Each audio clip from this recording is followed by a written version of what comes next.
So you're telling me this is the end of Travis Hunter's girlfriend yet again? Y'all gotta see this video, but apparently Travis Hunter has officially had enough of her after what she was just caught doing. I mean, look at his face. You're sitting in court when the gavel comes down, echoing like thunder against the wood-paneled walls. The judge's ruling is brief, delivered without hesitation. The property goes to her. The decision leaves the $20 million estate, once considered the crown jewel of Travis Hunter's career earnings, in the hands of his ex-wife. The mansion, complete with a private gym, a home theater, and a pool designed in the shape of his jersey number, was awarded as part of the divorce settlement. According to court filings, the property was ruled to be community property, acquired during the marriage, and therefore subject to division. Her legal team presented a binder of evidence that prosecutors described as damning in its detail.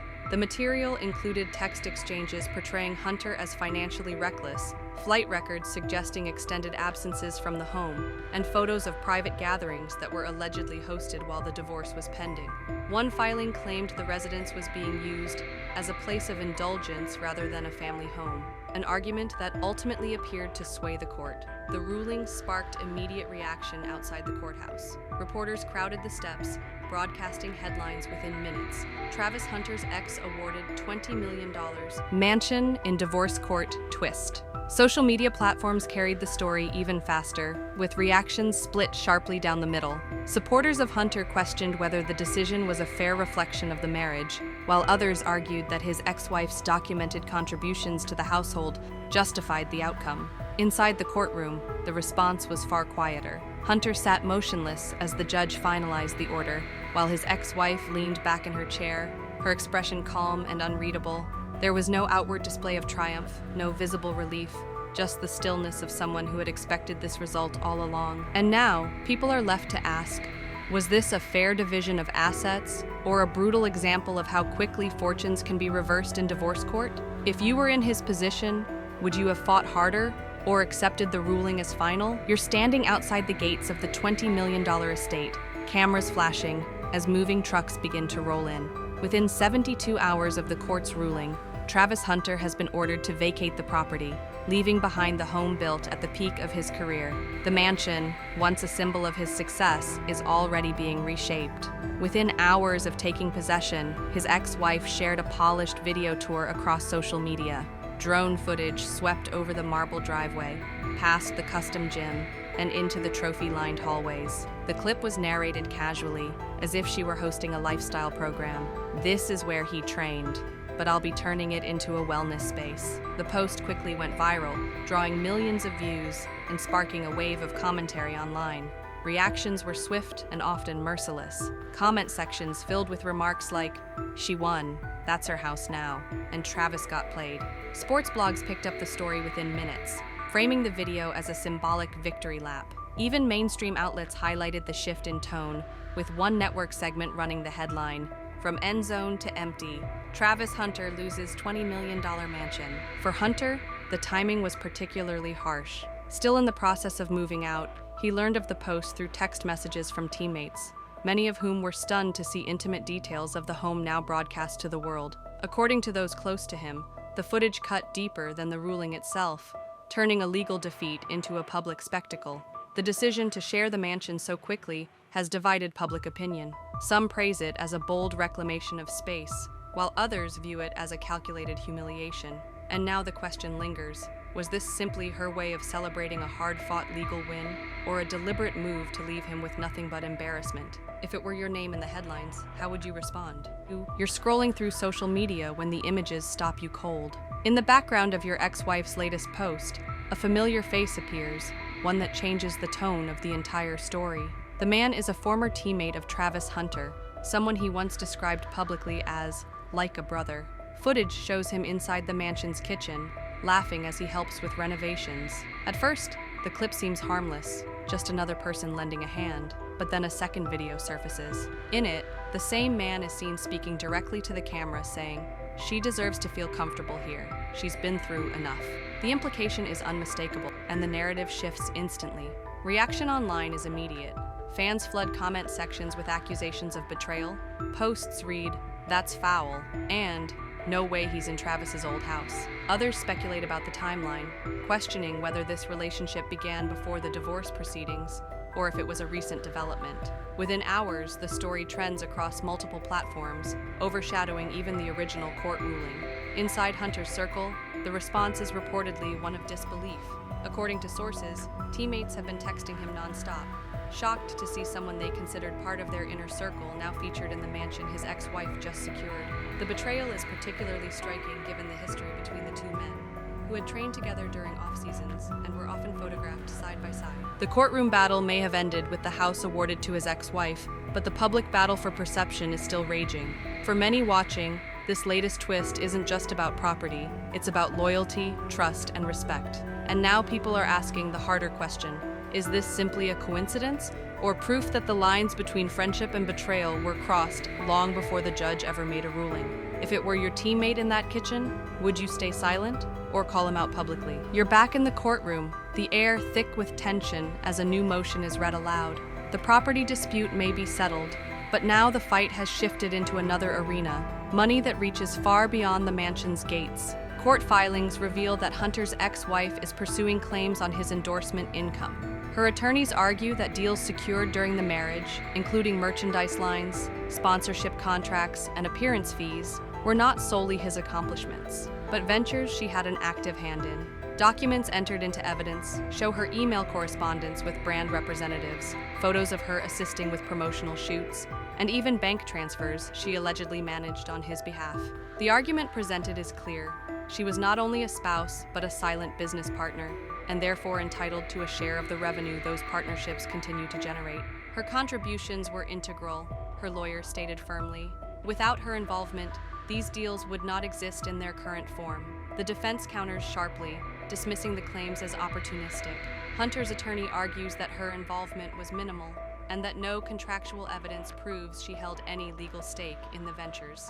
Supportive actions do not equal ownership, he told the court. Still, the repercussions outside the courtroom are immediate. News breaks that several of Hunter's sponsors are reevaluating their agreements in light of the ongoing legal battle. Sports business analysts suggest the uncertainty alone could cost him millions in paused or canceled campaigns. On social media, fans debate whether she deserves a percentage or whether the pursuit is excessive after already securing the mansion. The case now stretches beyond property into the territory of reputation and future earnings. And the question circulating everywhere is unavoidable. If endorsements were signed during a marriage, should an ex-spouse be entitled to claim part of the profits? Or does that cross the line between partnership and exploitation? If it were your legacy at stake, would you fight to protect every dollar? Or concede to cut the losses? You're checking your phone late at night when a notification catches your eye. Screenshots of a leaked court file spreading faster than anyone can contain it. Within minutes, the confidential document is everywhere, fueling a storm that neither side had prepared for. The file appears to outline a detailed timeline of preparation by Hunter's ex-wife, suggesting that her move to secure assets began months before the public knew anything about the split. Records inside the leak include invoices from a private investigator, a lease agreement for a downtown apartment in her sister's name, and emails showing consultations with a divorce attorney dated half a year before the scandal surfaced. The revelation lands like a bombshell. What had been painted in court as a reaction to instability now reads more like a calculated strategy. Analysts on major networks begin dissecting the document, calling it a premeditated separation disguised as heartbreak. Sports journalists highlight the discrepancy between her public pleas for trust during that period and the quiet preparations to leave behind the scenes. Online, the backlash is immediate. A trending hashtag Travis was set up, takes over timelines. Reaction videos flood YouTube, fans comb through old interviews, and commentators frame it as one of the most deliberate legal plays in recent sports history. Posts that once ridiculed Hunter for fumbling are now being rewritten into narratives of sympathy, with thousands arguing that he was cornered from the start. For Hunter, the shift in perception is both vindicating and exhausting. While the leak reframes him as the victim of a larger scheme, the damage to his finances and reputation remains. The mansion is gone, sponsorships remain frozen, and his name is still tethered to a saga that overshadows his athletic career. And now people are left to wrestle with the morality of it all. Was this simply a smart legal strategy, or a betrayal that crossed into manipulation? If you were in his position, would the leak feel like long overdue justice or a reminder that the truth came too late? You're walking back into court, the cameras flashing brighter than ever as the final hearing in the divorce battle begins. This time, the spotlight isn't on what has already been lost, but on whether there's anything left to protect. Attorneys for Hunter arrive carrying a thick folder of new evidence, a direct response to the leaked documents that shifted public perception just days before. Inside the filing are countersuits and affidavits, including testimony from business partners who deny that his ex-wife played any formal role in negotiating endorsement deals. Financial experts also provide detailed reports contradicting her claims of shared ownership, framing her contributions as minimal support rather than partnership. In court, the shift is noticeable. The judge listens closely as the evidence is laid out, comparing the carefully time-stamped records with the allegations that had previously threatened Hunter's future earnings. The arguments culminate in a ruling that strikes down her claims: no share of future sponsorship income, no stake in brand partnerships, and no further access to his business contracts. Her motion is denied in full. The decision leaves the original division of property intact. The mansion remains hers, but halts her pursuit of ongoing revenue. For Hunter, it is not a full victory, but it is a crucial line drawn in the sand. This matter has dragged on long enough, the judge states, his tone firm. The financial future of the petitioner will remain his alone. Outside, reactions are immediate. Some view the ruling as long overdue justice, a balancing of the scales after weeks of lopsided headlines. Others argue that she has still walked away with the larger prize, the property itself. Social media debates erupt once again, this time focusing on whether the verdict represents closure or just another chapter in a feud that may never fully end. And now the question becomes sharper than ever. If you were in his place, would you see this as a true victory or as a reminder that some losses can never be undone? You're stepping onto the field before sunrise, the stadium still empty, the sky just beginning to break with light. For the first time in months, there's no court date ahead, no legal motions hanging over your head, only the game that brought you here in the first place. The divorce battle has officially closed. The $20 million mansion is gone, locked in her name, a prize etched into the record books of the courtroom. But the ruling that ended her claims on endorsements and future earnings has shifted the narrative. What once seemed like a complete loss now feels more like a reset. Reporters outside the courthouse framed the decision as a partial redemption, noting how the evidence flipped public opinion in Hunter's favor. Headlines highlighted the denial of her financial motions as a critical turning point, with one outlet writing, "Hunter keeps his future intact." Meanwhile, sponsors who had quietly distanced themselves during the legal fight are beginning to re-engage, with early talks suggesting endorsements could resume within weeks. Inside Hunter's circle, there is relief. Sources close to him describe a man determined to refocus on football, using the chaos as fuel rather than distraction. Teammates have rallied around him, publicly stating they always believed the truth would come out. Analysts echo the sentiment, suggesting that his ability to endure such scrutiny may only strengthen his reputation on the field. The larger story, however, continues to divide public opinion. Some call the outcome fair, a clean break that protects both parties moving forward. Others argue the scars of the battle will linger, with the mansion standing as a permanent reminder of what was lost. And now, the conversation turns back to you. When everything you built is stripped away piece by piece, but your future remains intact, is that survival or is it victory? If the spotlight were on you, would you walk away with gratitude for what remains or bitterness for what can never be recovered?